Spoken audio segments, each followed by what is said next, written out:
Meet Scene, Spellers Empowering Education for Non-Speakers. We are a group of non-speaking autistics who have had our lives changed in the most wonderful way. My friend Ben is a non-speaking coordinator for an advocacy group called Spellers and Allies. My good friend Sarah is thrilled to be able to participate in Inside Voices Book Club. My friend Chris has a sports relationship with his dad that he never thought he would have.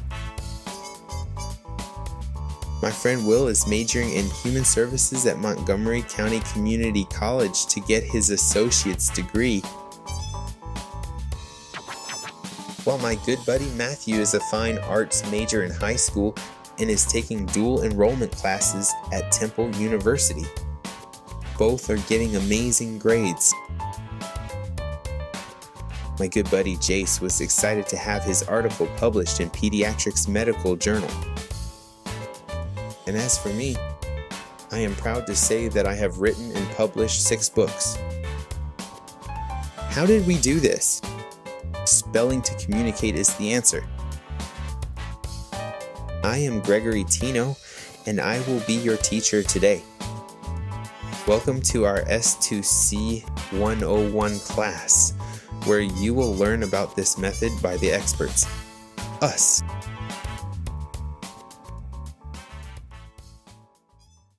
Here are some basics. There are 3 types of non-speakers: non-speaking, minimally speaking, and unreliably speaking. Non-speaking is when the person can say no words at all. Minimally speaking is when the individual can say only a limited number of words or phrases.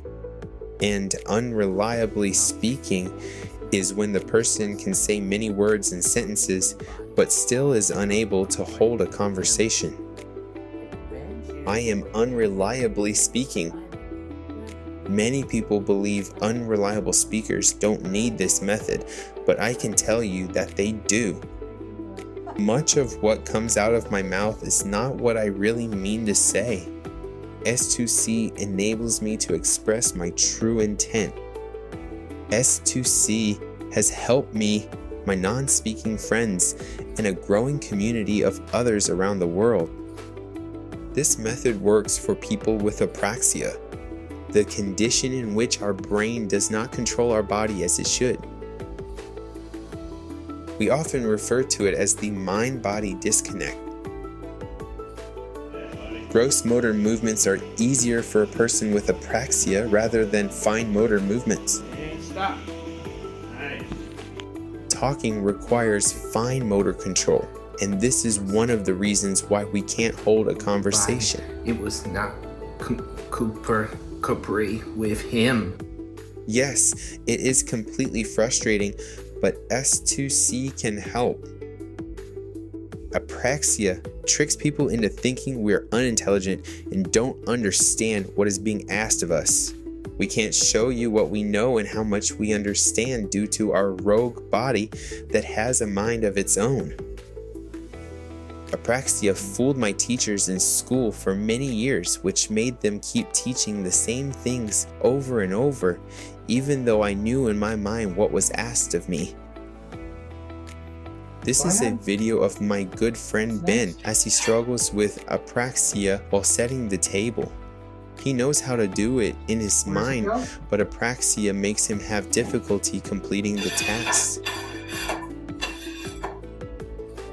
These frustrating instances can cause us dysregulation, or as some call it, the dreaded word behaviors.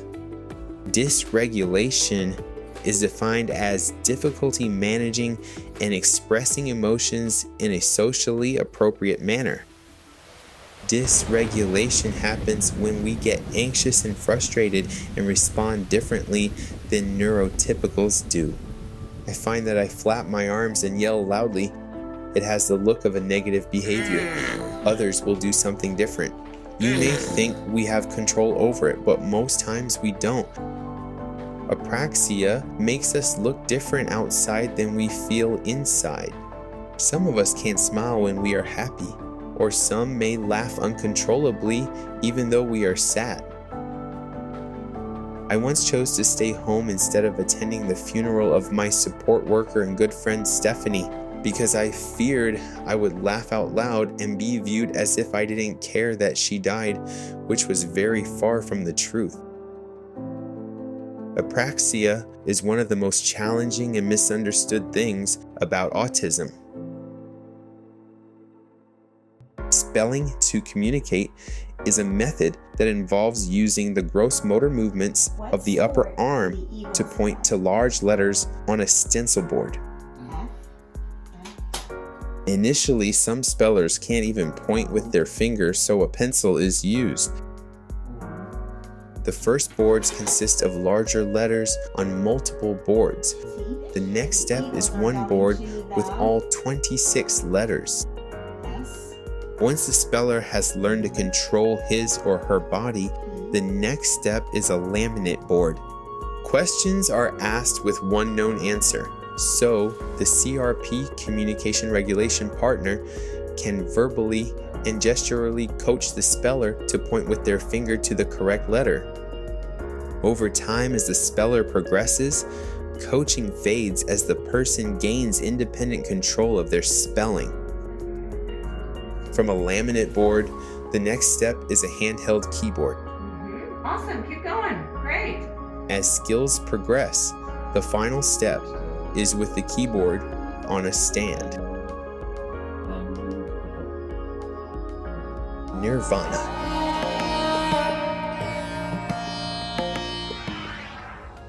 A communication regulation partner, or CRP, is essential when learning S2C. In the beginning, a CRP will help us to sit in the chair, learn the correct body mechanics, and keep us regulated. They also keep notes of what we spell. Spelling is hard work for us, and a good CRP will know when to push us, when to give us a break, as well as when to advance to the next step. Some spellers will advance to independent typing, while others may always need the presence of their CRP. Being regulated is difficult for many of us, and believe me, if we could do it ourselves without the need of a CRP, we would. It is not easy to get to where we are today. You need to do the hard work. It takes countless hours of practice and can take a year or more to achieve fluency.